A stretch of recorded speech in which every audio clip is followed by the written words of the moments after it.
Why bitegera bakubitegera abiriko practically osoleta survey ngasubiri ninge bintu bikyusawo nze newunya waliwo omuntu omweri ofu yagamba muzeyi wange simba wabire byettaka meeting ala DC najja ne batuula nayogera ekintu nenewunya nagamba abo bakola agreement mu covid that time minister wa yali Betty kamya yali ayisize ekiragiro teri ene transaction ya taka mu covid tugenda okumalizanga nala DC yaita manyinga muzeyi yawangudde ku kintu eki yagamba endagano mwagikola minister yali ayisize degree teri yo directive teri yo ene agreement signing wa mu covid ngate Washington na musanga ne juzi wali ku studio Bobby nawo boyogera nabo balemera mu kirinti ba star nesto mavu ngabo ba star wa Uganda ngoli mavu bumenya tebuyamba kubanga nze nkubulya nange nakigamba abantu waliwo sente z'aba producers eziri somewhere zebalina okujjayo naye nga munange they are not in the government neziri mu Spotify ziri luddawa neno obegayirira tunabwateyo nebuzabuza kiri mukolereki ate bagambya abagalinga embwesu awo wetukyali awa buli producer ali amakindi diti nasimu simanyi dadandwe every producer ya producing ze kwata penny yongeza va ku nkwacho nachengendo kulaka boku nkwacho babalisa babera ku nkwacho bega ya embuze basinga luba nkubulite muva ku nkwacho olwa bayina nebitanda mu studio chengendo basomesa fate kyatutwali ebitabo ne sente ogena kibawera bwerere wano kuruwogola simba bwerere one katika bonna bamanyi kyebayita Spotify oluyimba lumu bo omuyimbi katugambe Nina Rose oba Spice oba Jasmine bwaluteeka ku digital platform zisukka mu bibiri lwakuba bano bamanyi ko Spotify simanya YouTube actually YouTube does not mubasasula teriyo obo buyimba busente bwesasula butono nnyo ku music now katika njogera ku Spotify gye bamanyi singa Nina Rose okay Spice Diana di oluyimba lwannisenwere yamuwandikira now take ku Spotify katugambe nga Didi ye yalu producing this what happened be bantu basatu abo ni Senry writer Spice Diana omuyimbi then ne producer Didi be basatu abali mu act yawo Spotify bwebega ba sente ku ngegenda ziwa Nina Rose oba Spice Diana now waliwo sente zegenda okusigaza nga zaba writer na producers babiri ezo sente nuwobo fotanga gwe Didi Washington na SIMBA togenda zifuna okujjako nga waliyo kibaita digital publishing company nezikujjirayo ne bazikuwa digital publishing company ina rights okuleta akasente ako neyekawa Didi nemugamba gwe wakuba oluyimba luno waliwo kampuni emusagala gigira nnyo kati abamusinga bamanyi UPRS osanga ba producer nga babayita mu UPRS ne bagana Spotify esigaza 8% of any revenue ku luyimba nga lwakuweebwa that producer oba kuweebwa writer sente ezo world over digital platform esigaza every year between 8 to 10 billion tuli ku billion zesigaza wet era ne bazirya nga tewali azikimye no one is claiming them era si mu Uganda yokka South Africa actually South Africa yo ya chirongosa yekola bachita Picasso is a digital publishing company but producer be South Africa ba Chiko Chimora be ba producing na Brenda Fassie bagaga ina ne Kalina skyscraper Oma Uganda tuna skyscraper tuna buflat tuna bukala flyover tuna bukalina Burundi bana bali mwenare batuzimba flyover nenga bazita crossover bazita flyover mu Uganda wali flyover yasika kilomita 2 eva wali ngeza tetukasambya nekombako ku kwiniziwe ne bagita flyover nenga bagita crossover kati mu South Africa a question is Lwaki Chiko Chimora, a producer wa Brenda Fassie, is a billionaire. because in South Africa bonna bali mu UPRS ye South Africa kati buli akana akantu ngenda kagaba producer mwe naba boba tobuize enamba yango bajja ku UPRS bagikuwe seko byoyiga bokuwe sente UPRS sente zejja ku Spotify ngaza producer na sim eteka lirinti baina zile tanga tebajje ko nusu neji ne baziwa na sim waliona be kuruyimba wakwa SAGALA promoting a company emu yanyiza bwebe eteka music we mnamogera naito mogera erinnya company eyo yekolera badadyandu ne Nina Rose ndozo kitagete yes company eyo naini wayo teyeraga anedda tebagaba ku nusu ne baganyo bogera teyeraga nayo musajja oyo muzungu mugagga ali wano Uganda chakola wa signing Nina Rose amujja ko digital rights ziri kubanga yakamba agena kukola video sima era yetakufaako boyimbirawa ne mugagga muvundu kati fewo twajja ne tugamba we batuno okujja mu UPRS ntugamba how can these producers get rich kubanga sente za Uganda we togera wano nze go tunulidde tulabika producer ba Uganda balina over $2 million somewhere ozijjayo Washington yamala kujja nawo olukusa UPRS nga digital publishing company negena mu Spotify ne bazimuwa nazireta era nazigemaze funa lukusa wa muntu oyo ate Washington ne wagenda yenna ne wayogera ne wanywe njaga nakimana nagamba nze nakolera radio wizo tafuna de 10 kati wogenda noyogera ku Washington obagamba kale bya junior ebiri technical to bitegedde nenango mwana wa street to ntegedde ani goli tegeera technical ati akulemi otegeera nekayo okukumo akulemi kati ogenda tegeera ani wabagana buganyi kutegeera munnange nedda ba producer bawo nabayimbi bawo ne waba sita ne wagwalowooza nti asigadde sita ekyokubiri nkigamba nnyo abantu owa stardom without money is annoying owa sitanga oli munaku mwavu bannange binyiizo kyebayita stardom olina okubanga waliwo ebirabika byoyina kati kino kyokka mukitegeera producer Didi nkusaba please pass a brief message to Didi nkwegayiridde jangu ku UPRS obagambe Kaye Wisdom nawulidde agamba waliwo sente zange ziri ewantu misolo zizigirayo tutandikirawo ekyokubiri Kaye weyamidde wano kusimba bana wano muzeyi wano laba eno lubogola weyamidde wano ezolo Didi ajje ku UPRS agambe nawulidde Wisdom ngagamba wali akantu kange musobola okajjayo UPRS wetuli wano wetuli nze banonda emyaka egi ndaba nonda njagala bafune ku sente nga bakalo kasiita era kati wetuli UPRS bukyebaawo junior labayo abagifuga emyaka gyonna baali tebadikiralinga nga sente zibasoloza we were the first people mwaka ogwo netudikiralinga $2.5 naye $2.5 gavumenti ngejjeko 30 UPRS 30 segeza twakunganya esukka mu 5 abaaliwo tebagejjangako kutugamba okuva mu 80 titukunganyiza $5 segeza baali bababba lwate mwebaza ba Wisdom abazze ne bagamba these are the accounted books of accounts ne batulonda zizino sente zamu era bali ku national settlement bagamba muna bakaloka sita tebaliwo abaliwo balaneke ne bagamba ezo tuzagabanye kyekanyi so Kaye na Didi yaleke okaba Didi Washington ajeko ku UPRS kino kyokka kyensaba n'ekirala bw'oba oli producer mweba Nasim omuyimbi w'omuproducing oluyimba mugambe take away ekipapula nti nsigaza rights zange nga producer nga writer era waluteeka ku digital platform tubayigirize munoonye kubwerere waba alutaddeyo ajuzemu nti producer ono ye Nasim kati Spotify oba whatever weneeraba ekijja jangwiro kwa identifyinga lwaki aba Didi mbasindika ku UPRS kuweerere egenda bayambako nga babagiwadde olukusa to get that money bazibawe oyo Didi basolomu wa $5 nagwa n'eddalo chera musanvu akasirisa sanfama mweferero SIMBA SAGALA SAWULIDDE lilise nesoka Didi bakusuubize $5 n'ogwa n'eddalo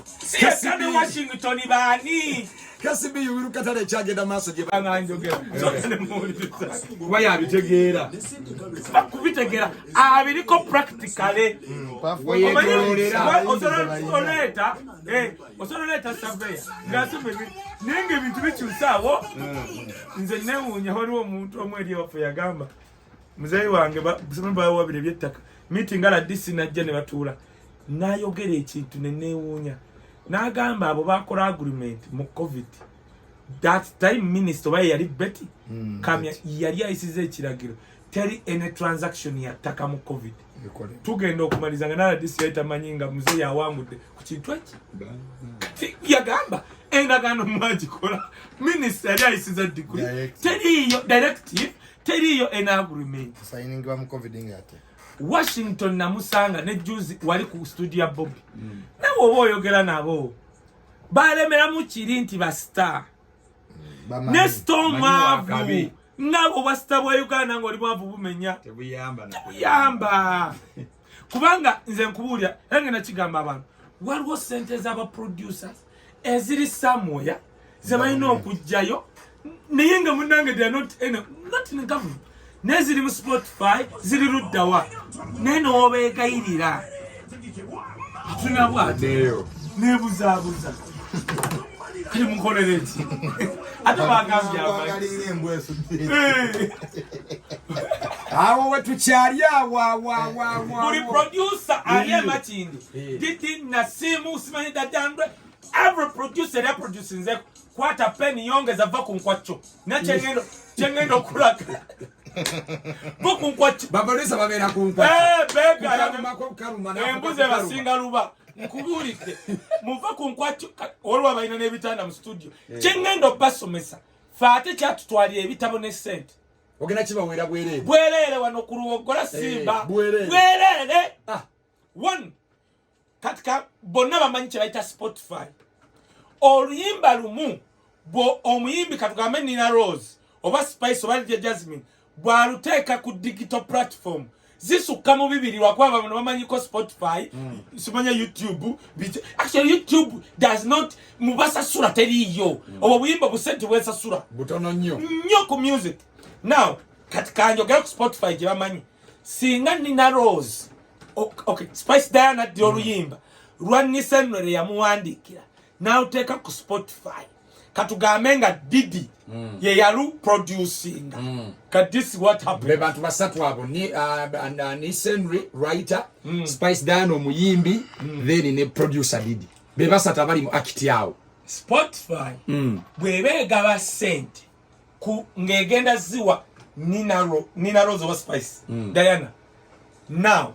waliwo sente zegenda okusigaza nga zaba writer na producers babiri ezo sente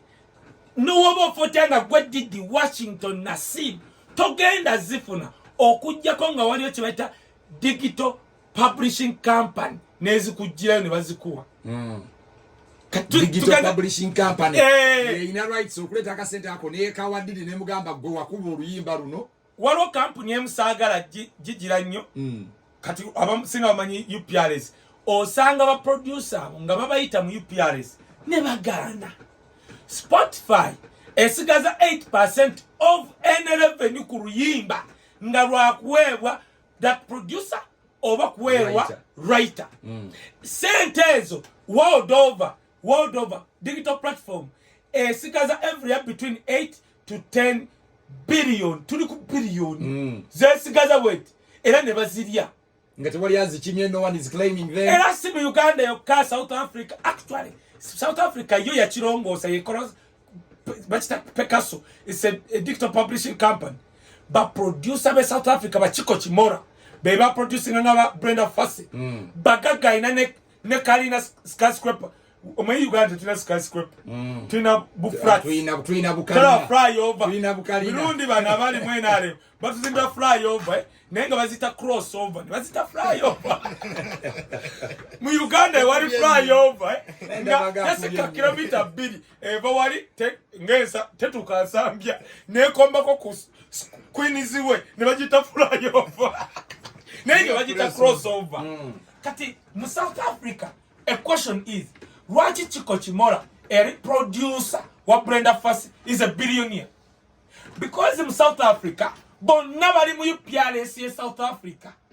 kati buli akana akantu ngenda kagaba producer mwe naba boba tobize enamba yango bajja ku UPRS bagikuwe seko byoyiga bokuwe sente UPRS sente zajja ku Spotify ngaza producer na SIMBA eteka lilinti baina zile tanga tebajje ko nusu neji ne baziwa na SIMBA waliona be kuruyimba lwakwa SAGALA promoting a company emu yanyiza bwebe teka music we mnamogera naito mogera erinya company eyo yekolera badde yandwe ne Nina Rose ndozo kitegete yes company eyo naini wayo teyeraga anedda tebagaba ku nusu ne baganyo bogera teyeraga nayo musajja oyo muzungu mugagga ali wano Uganda chakola wa signing Nina Rose amujja ko digital rights ziri kubanga yakamba agena kukola video sima era yetakufaako boyimbirawa ne mugagga muvundu kati fego twajja ne tugamba we batuno okujja mu UPRS ntugamba how can these producers get rich kubanga sente za Uganda we togera wanunze go tunulide kirabika tulabika producer ba Uganda baina over $2 million somewhere ozijjayo Washington amala kujja nawo olukusa UPRS nga digital publishing company negena mu Spotify ne bazimuwa nazireta era nazigemaze funa lukusa wa muntu oyo ate Washington ne wagenda yenna ne wayogera ne wanywe njaga na kimana na agamba nze nakolera radio wizo teriamu tafuna de 10 kati wogena no yogera ku Washington obagamba kale bya junior ebiri technical to bitegedde nena ngo mwana wa street to ntegedde ani goli tegera technical ati akulemi otegera nekayo okukubo akulemi kati ogena tegerani wabagana bugani kutegera munange nedda ba producer bawo nabayimbi bawo ne waba sita ne wagwalowooza nti asigadde sita ekyokubiri nkigamba nnyo abantu owa stardom without money is annoyance owa sitanga oli munaku mwavu bannange binyizo kyebayita stardom olina okubanga waliwo ebirabika byoyina kati kino kyokka mukitegera producer Didi nkusaba please pass a brief message to Didi nkwegayiridde jangu ku UPRS obagambe Kaye wisdom nawulidde agamba waliwo akantu kange ziri ewantu misolo zizigirayo tutandikirawo ekyokubiri Kaye weyamidde wano kusimba bana wano mzee wano laba eno lubogola weyamidde wano ensolo Didi ajje ku UPRS agambe nawulidde wisdom ngagamba wali akantu kange musobola okajjayo UPRS wetuli wano wetuli nze banonda emyaka egi ndaba nonda njagala bafune ku ssente nga bakaluka siita era kati wetuli UPRS bukyebaawo junior abayo abagifuga emyaka gyonna baali tebadikiralinga nga ssente zibasoloza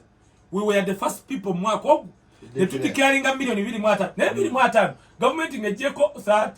UPRS 30 kitegeeza twakunganya esukka mu 5 abaaliwo tebagejjangako kutugamba okuva mu 80 titukunganyiza $5,000 kitegeeza baali bababba